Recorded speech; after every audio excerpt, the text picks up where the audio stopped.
Hi, this is Michael Carr, investment analyst and systems trading expert at Banyan Hill Publishing.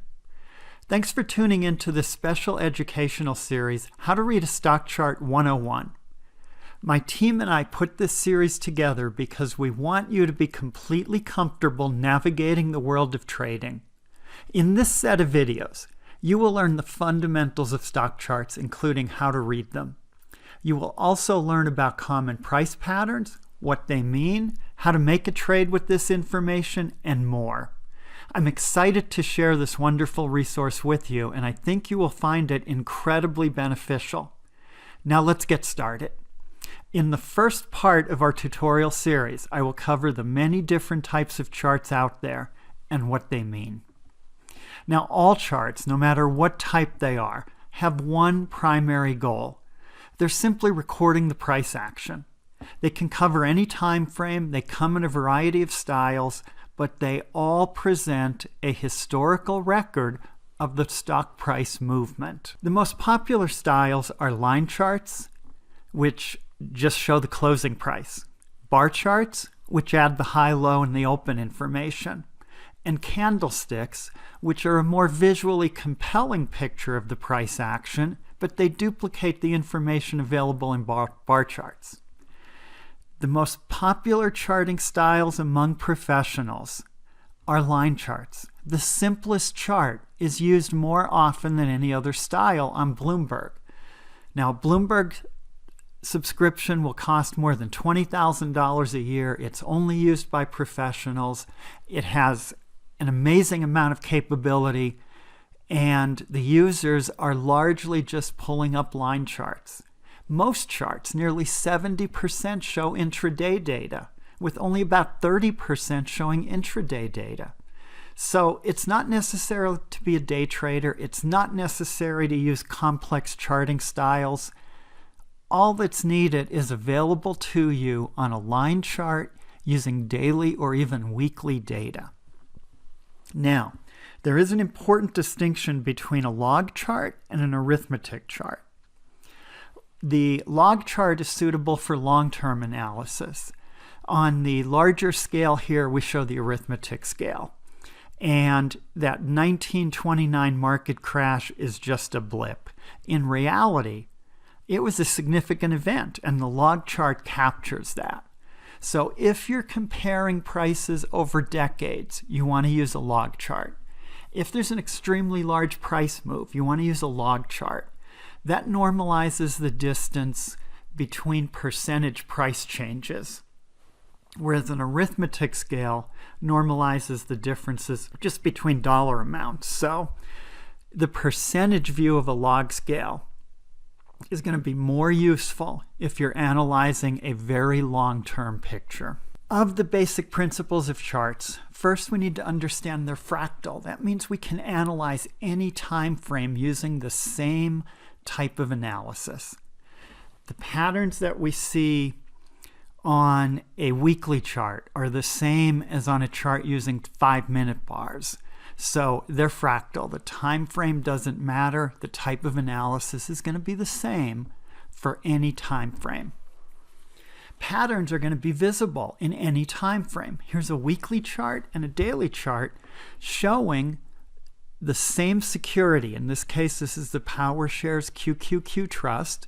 And on the weekly chart, you can see the price action, a rally, decline, and then new highs. Exact same information is available on the daily chart, just in more detail. So the patterns are going to be the same. Your trading conclusions are going to be the same. Just your time frame for actions will be shorter or longer depending upon the time frame that you're using. Charts will all tend to show the same pattern, and that's true whether we use a line chart, a bar chart, or a candlestick. Again, this is all the same security, all the same time frame now. We're on a daily view, and you can still see those highs occur at the same point, lows at the same point. The pattern is exactly the same. The line chart perhaps shows the least information, but it's really all the information we need. Is the price moving higher or lower, or sideways? And as we'll see in a later video, sideways price action is important in and of itself. So we usually think of markets as going up or down. Charts show prices move up, down, or sideways, and we'll learn what each of those patterns mean.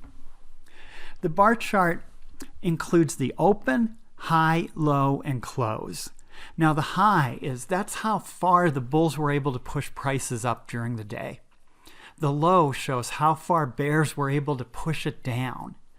And the close tells us who was stronger, the bulls or the bears. If the close is near the high, the bulls were stronger that day. The open, not the most meaningful piece of information, but it's on the chart. And it can be used for some indicators. But here's what the bar chart looks like. Again, what's important is the trend and the pattern of trading. Here we see when there's a new breakout to a new high, it's a good idea to be a buyer. It's that simple in chart analysis. The candlestick, again, uses the open, high, low, close. And if the close is above the open, the rectangle between the two prices is not filled in. It's filled in if the close is lower than the open. So if the trading day is weighed down by the bulls, or weighed down by the bears, you're going to see prices fall. If the action is uplifting, they float away. It's a lighter colored candle. And that's basically the benefit of the candlestick. It shows you the same information as the bar chart. It's just visually available to you at a glance rather than a deeper analysis of where is the close relative to the open. So here's a traditional candlestick. Unfilled and filled are the default options here. And then, just because software is easier to use now, red and green are also popular. So here we see red being the down days, green being the up days. Same information, whatever style you like better helps you to find the best solution. And that's the answer to which is best. The best chart is the one you are most comfortable with. They're all going to provide you with the same information, so you simply want to use the one you like best. Now, that concludes our first video, where we covered the different types of charts. I hope you found the information valuable. Thanks again for watching How to Read a Stock Chart 101 Chart Types. Be sure to stay tuned for part 2 of my series, where you'll learn more about price patterns.